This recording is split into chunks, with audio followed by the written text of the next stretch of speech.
What's up, everybody? We are in our fourth week. Welcome back, day 16. We are working on form and function, so really setting in, paying attention to form, and figuring out how it can help us function in our day-to-day lives. So today is a kettlebell day, but as always, you are welcome to use dumbbells. They work pretty much just as well. It's just a different grip. It's a little different on your wrists. I like throwing in different pieces of equipment just to shake things up a little bit. And I know some of you do have access to kettlebells, so it's fun to get a little bit of work done with those. So anyway, that's what we're going to be going with today. We're still focusing on the back. It's going to be a little different, however, so we'll have our back and our core as always, but of course we'll get into some legs and stuff as well. So let's go ahead and come down onto our hands and knees and shift all the way back into a child's pose.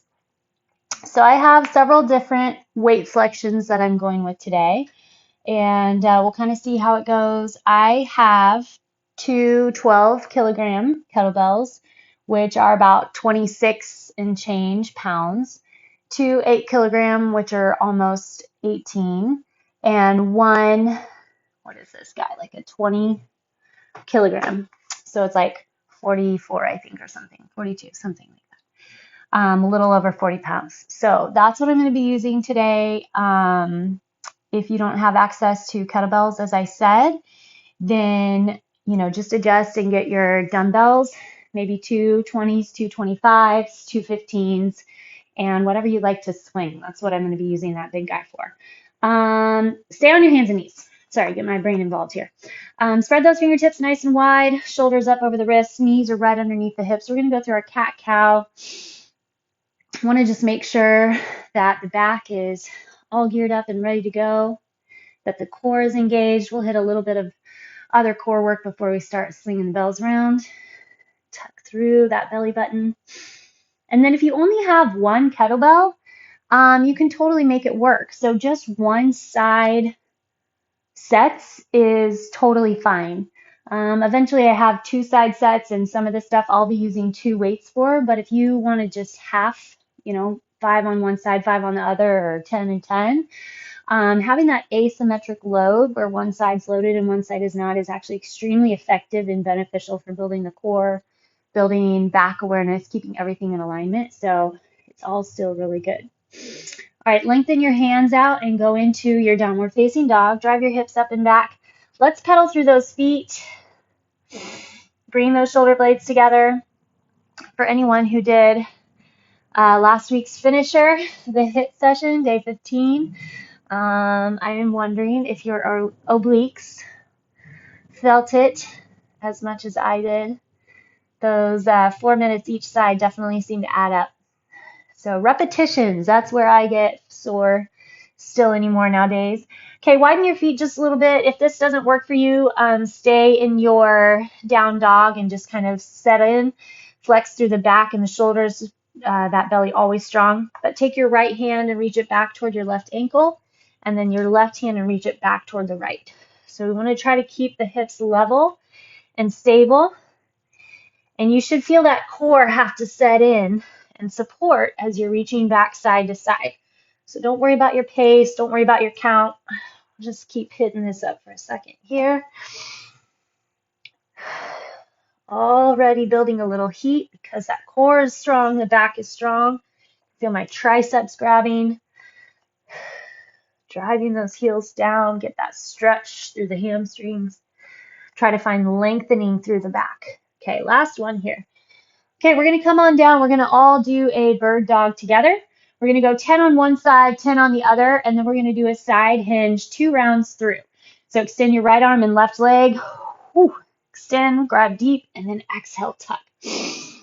Inhale, extend, exhale, tuck. Feel that belly contract to dig into that core, to really feel flexion there. I'm going to wake the core up, get some movement through the hips, some movement through the shoulder blade and arm. 3, 2, and 1. Okay, other side, extend. Opposite arm and leg, tuck.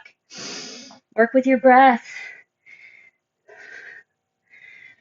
Don't be content here to just get the movement done. Find flexion. You need to find heat. 5. Belly starts to really heat up, hamstring, glute, and the back. 2 more. Tuck, grab, contract. 10. Okay, back to hands and knees. You're going to take your right leg, extend it back straight, level off those hips, pull the knee up towards your right armpit. 3. Still control that core, gripping in deep. Push, pull. 6, 7, 8. Grab the core. 9, 10. Other side. Extend and crunch. 3. Try to keep those hips level. 6.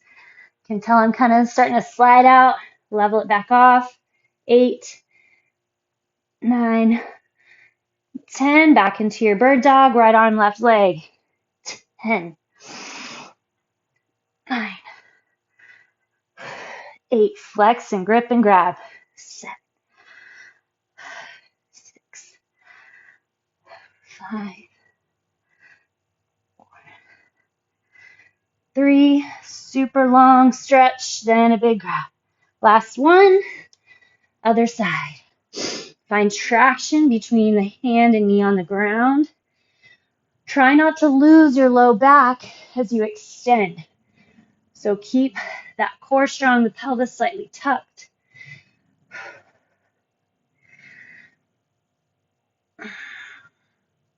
7, 8, 9, and 10.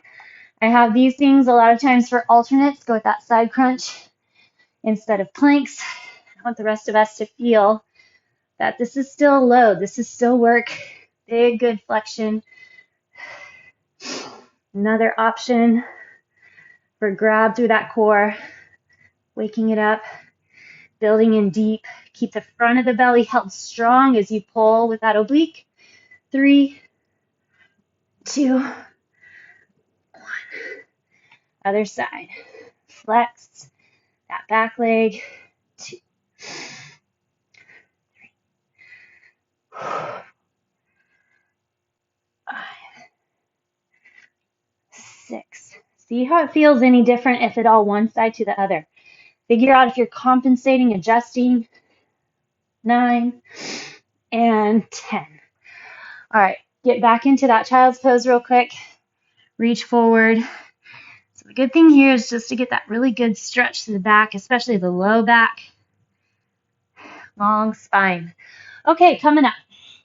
So we're just going to go kind of one exercise at a time. I think it might take a long time for me to explain everything along the way. So we're going to start with a march.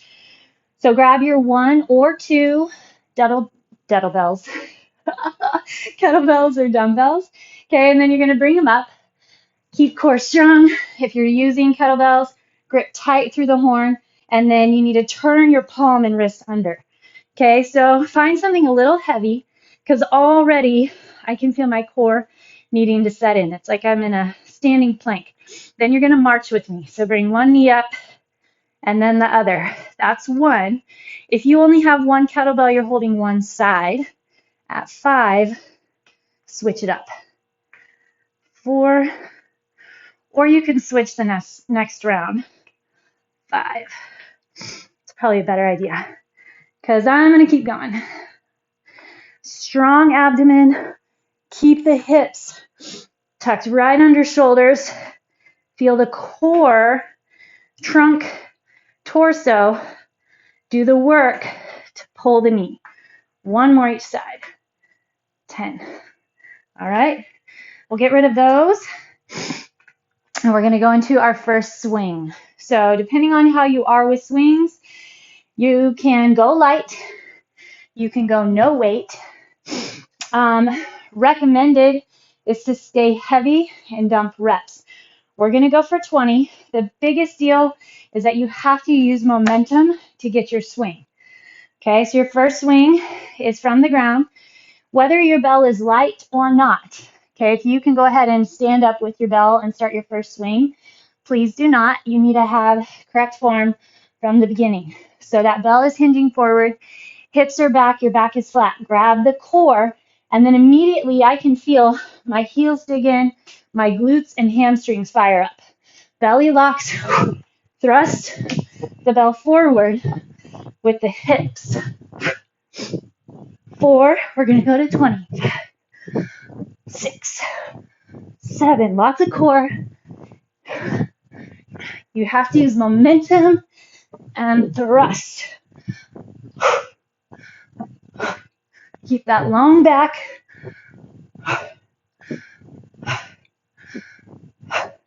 The thrust of your hips is what's pushing that bell forward. 19, we're going to set down the same way that we started.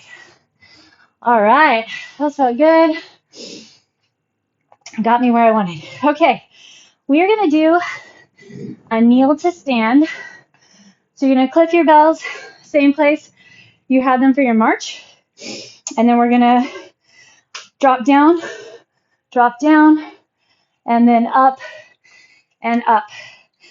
I'm going to stick with my 12 kilograms here and see how it goes. We're going to go 5 each side. Same thing if you have 1, then just stick with your 1 on one side. So the goal here is still core. 1. So left drop back, right drop back, left leg forward. 2.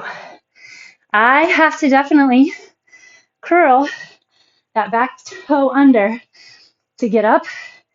3. Check in with your core and pelvis constantly. 4.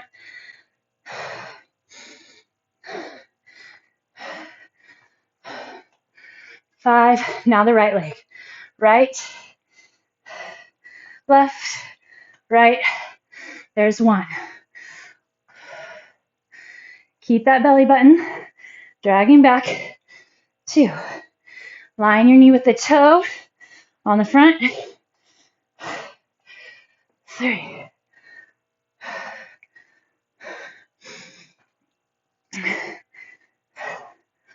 4. If you're already done, just keep going. These should be heavy. 5. Heavy and slow. Oi. Okay. Now we're going to do a lunge press. Getting in that core with all this stuff. Kettlebells the back. This one, you're also going to get into the back. Keep that core super solid, strong. We've done these before. Find a stabilized lunge on the ground. And then you want to grip between the back knee and the front heel. You're going to hold your bell on the horns. We're going to go 10 presses on the right with the right leg forward and 10 on the left. So lift the chest, get a little tuck, feel the belly button press back. 1, 2. So we want to try to find the back to help get that press overhead. 7. Dig deep, work hard. 9. And 10. Get yourself under load, build some muscle. You have to really find the challenge if you're wanting to build. If you're not, if you just came and you want to work through the motions, that's fine. So stay with a happy weight, or you can sing-song your way along. Grab the core first, shoulders back and down. 10.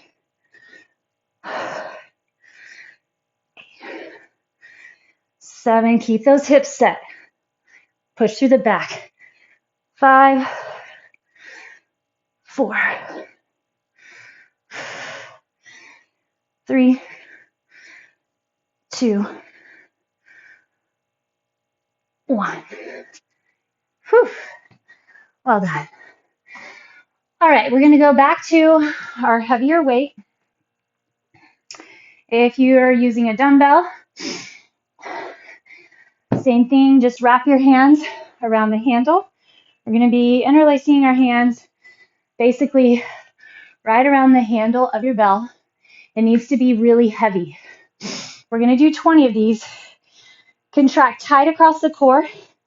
Stick your hips back and then grab the core. Now then find your back muscles.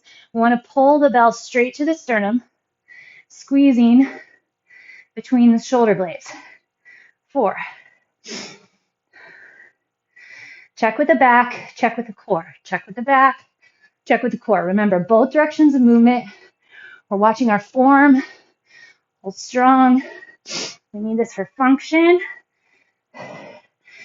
Healthy, happy upper back and core. Super important. 4, 3, 2, and 1.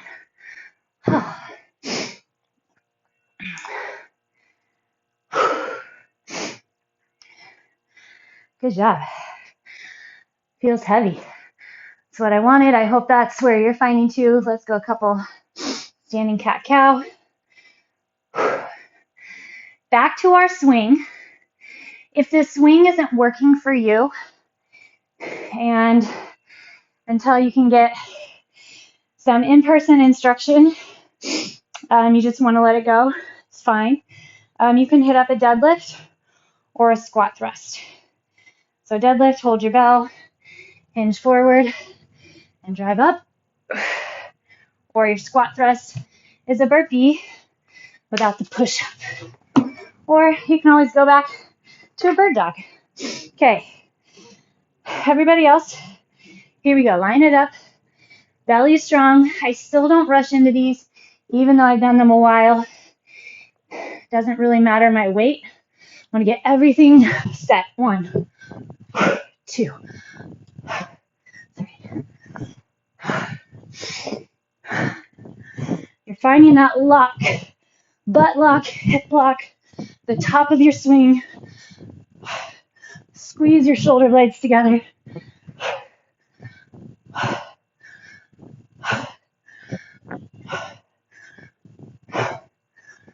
16.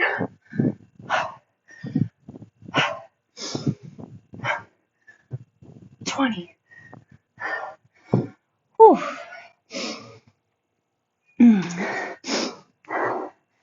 Just as fun as the first time. All right. We're going to do a single arm snatch, getting back into those back muscles. You guys are crushing it. I wanted a heavy set where we need to take breaks. Got to give yourself some recovery. If you don't need it, if you've got light weights, that's fine. Just keep swinging, hit extra reps, or find something heavier, depending on what you came in for today. We need to get our bodies under heavy load. So important, especially as we age. It's not fun that our body starts losing muscle. So we have to work extra hard against gravity and against just the biology and biomechanics of aging. Okay, 1 dumbbell or kettlebell. If you're on the right side, left leg forward, we're going to be hinging and snatching with a high elbow pull.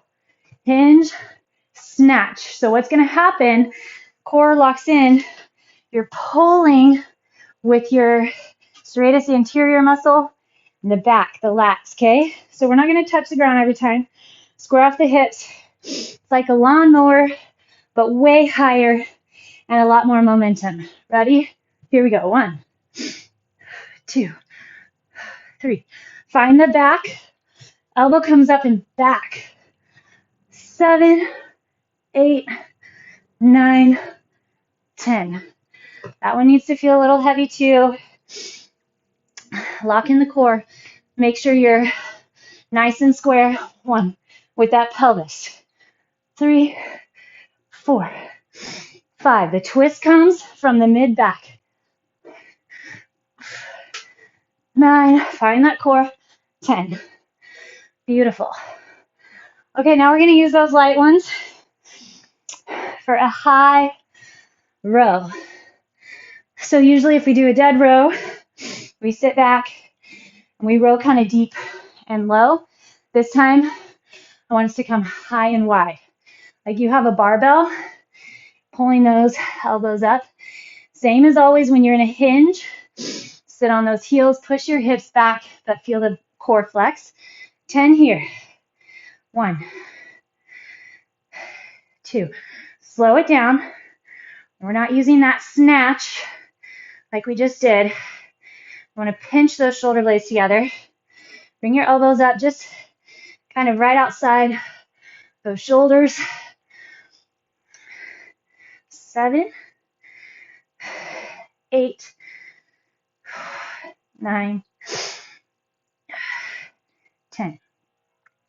Good job. There's a set, my friends. There's our set.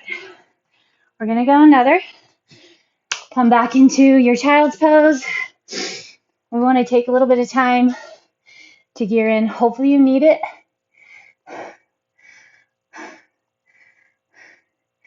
It's crazy how much the same workout can hold a different return on investment for different people.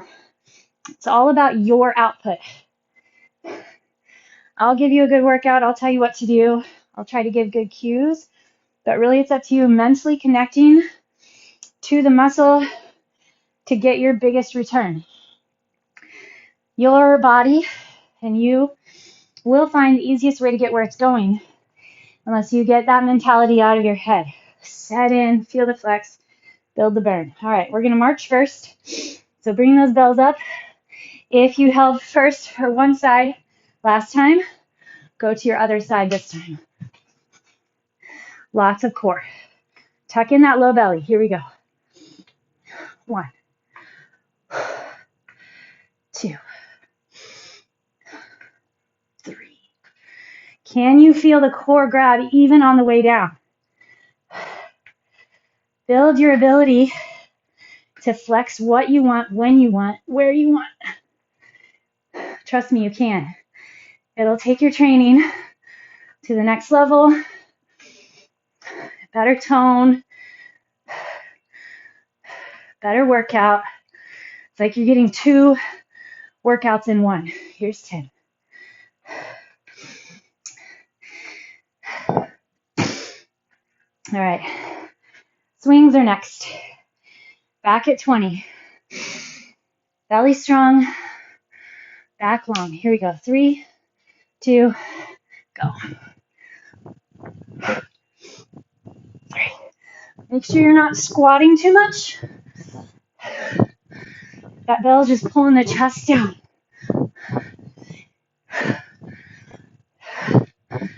10. 12.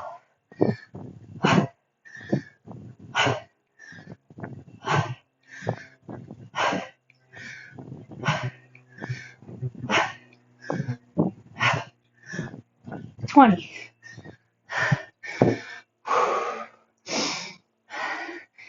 Whew.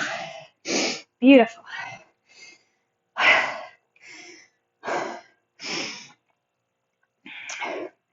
All right, kneel to stand. I'm going to stick with my 12 kgs. It was tough for me last time. We'll see. All right.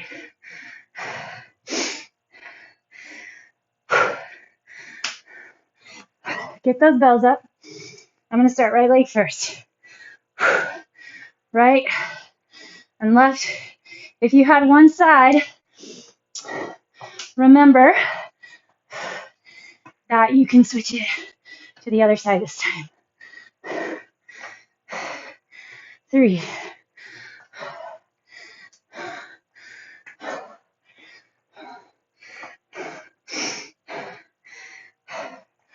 5. Now the left.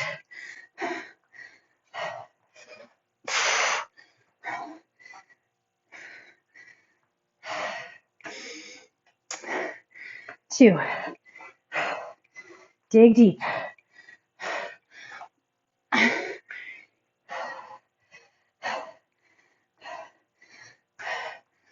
4.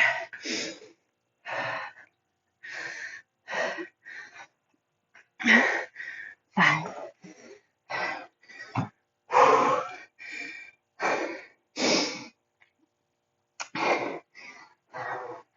That takes it out of me. Getting up off the ground with 50 pounds, I guess. Ah.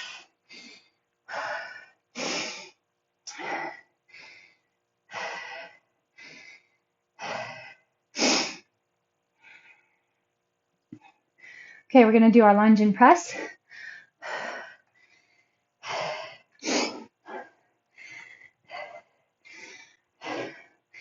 Find that traction between your front foot and back knee. Find your flexions. Set it in. Ready? Belly back. Go.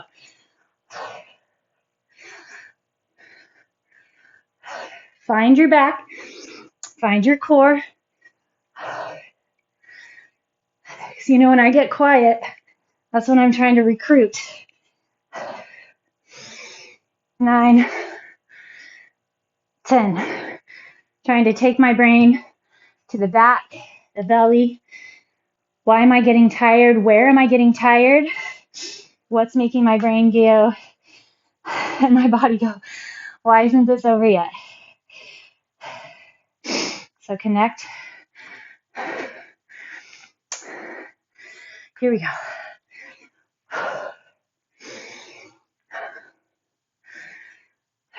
Same upper body muscles, same core, just you have that different base of support. So you do have to grab the back and belly, just a little different.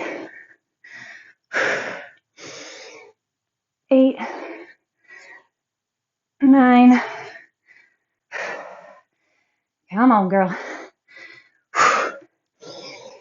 10, and 1 for taking a break. Yeah. All right. Rhomboid rows are next. Hit that big bell. If you remember which hand you put around your bell first last time, you're going to go the other hand first this time. Belly strong. Remember, we're here for back and core. Here we go. 3. Grip through that belly.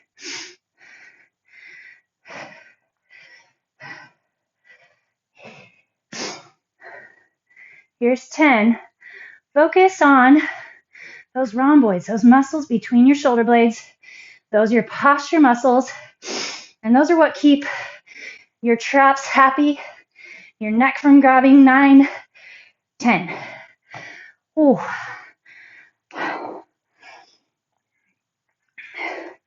Okay, back to our swings.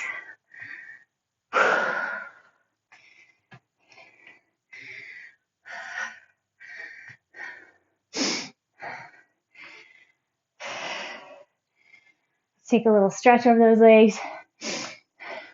Bend your knees, and then straighten your right, and then your left.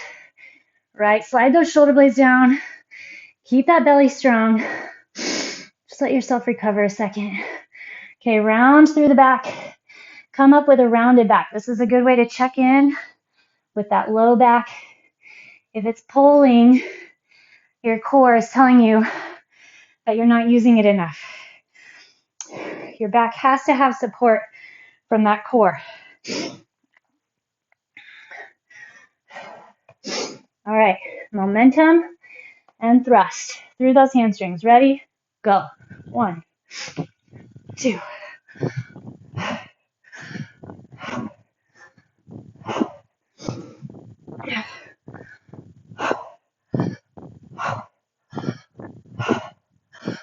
10. Grip through those heels. Swing through those hamstrings. Grab with your butt. Upper back stays flexed as well as the core. 18, 19, 20. Oi.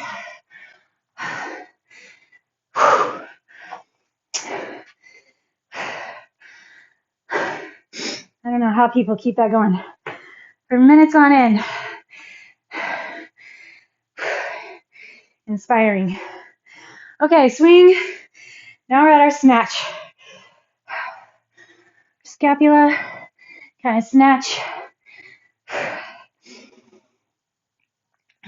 Right leg forward, left hand on your weight. Grab the core, keep those hips together, twist through that upper middle back. Here we go. Ready, go. 1, 2.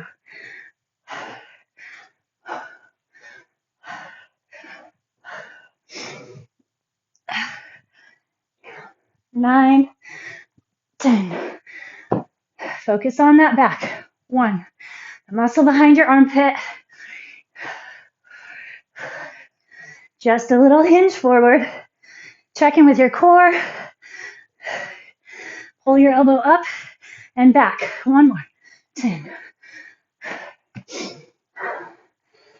All right, we have our high row. And then we get to stretch.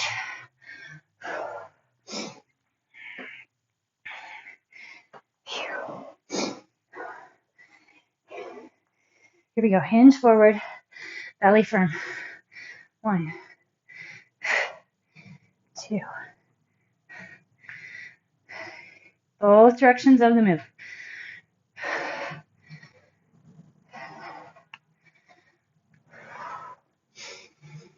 Take your brain to the back. Your back to use the work. Get into it. 9, 10. All right. Nicely done. Let's clear off our mat.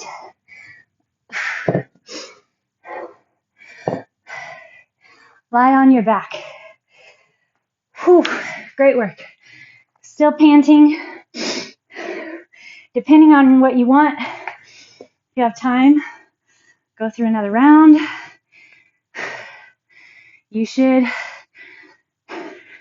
Your rounds should successively take longer and longer and longer though. If you're actively, staying connected and getting heavy weight, that core and back under load. Okay, squeeze your knees toward one another. And then just relax for me. Relax. Usually if you can give your hips a little chance, if your brain can stop firing a little, like freaking out, what are we going to do next? Then your hips will relax. You'll feel that hip flexor relax. Sometimes my hip flexors pop. All right, place your feet on the ground at about mat width. Put your right heel or ankle on top of your left knee. So make sure that leg is straight out from shoulder and hip. Your arms are in a T. Rotate, so push your right knee away from the body. Don't move your left foot. Just rotate your hips up so that left knee drops toward the ground. And then eventually, hopefully, your right foot will land. And then let that right knee open out away from your hip flexor. I know I've mentioned it before, but it's kind of up to you, your effort level, your effort of give. There's a train of thought out there, good old David Goggins, that most humans, bring it back in, only work to 40% of their capacity. Okay, other side. I think I've just mentioned it recently to you all, but in case you missed that video, it's an interesting concept. I don't know that it's healthy to push beyond that often, maybe, if that is the limit of our capacity. I see a lot of people that are injured, whatever training environment. I won't name any names, but you push to your max in your capacity and you're constantly driven and asked for more and more and more. You have to break whatever record. Okay, bring it back in. Interlace your hands behind the right knee. Flex both feet and pull your thighs deep into the chest. But I do think it's a good kind of mental check-in when you feel like you are at capacity, just to check in. Am I really at capacity, or do I just not want to continue to work hard? All right, cross to the other side. I think most of us too want to stay healthy. We want to be able to continue running around with our kids or dogs or nephews and nieces, whatever, or do the things that are life-giving. And so you hit the mat and work out to facilitate feeling good, staying healthy, having a good day-to-day quality of life with balance. That's how I like to think in terms of work to the capacity that pushes me, but yet I can come back again tomorrow. All right, we are going to finish from a seated position. So we'll go ahead and get our forward fold, extend those legs long, curl through that low belly, slide up all the way, lift your hips up, or lift your back up over the hips, and then reach over those heels. So I have to also kind of adjust my booty cheeks, find those sits bones, bottom of your pelvis. Hinge over those legs. Inhale and lift. And then exhale over one more time. All right. Extend your left leg out long. And we're going to pull your right foot into the inner thigh. Bring your arms up, twist over that left leg, and then come forward again. And then use the floor to kind of build some pull, some traction in the hands to get your chest to continue to pull toward that thigh. And then this you should feel in your back. So again, please feel free to reach out to me. There's a contact tab on the page or the website. Most of you have my email or phone number. If you find it tough or it gets too much in your low back, or you're scared and shy away from certain moves, let me know and let's try and figure it out and work through it. Okay, right leg out, left leg in. Bring those arms up, twist over, and then exhale down. There's usually a reason. It could be form. I'll just tell you the plot usually. I'll give it away. It generally ties into the core. Especially as we fatigue, it's easy to give up on that puppy. But really tightening in, getting those pelvic floor muscles toned up, finding those deep interior contractions through the core help a lot and are usually the culprit.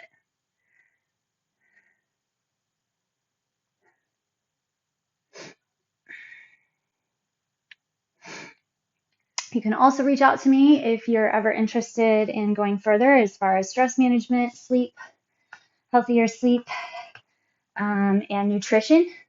I do run a 12-week health coaching program that you're welcome to be a part of, so reach out to me on that as well. Exercise is really only a small piece of the pie. This low squat always feels so good. Hips, calves, ankles, that low back. Reach your left ear to left shoulder, right ear to right shoulder, and then let's go ahead, round the back. Push your hips up. You can stay forward first, and we're going to round all the way up to the top. All right, fantastic job, everybody. you made it through another day, and I hope to see you again tomorrow.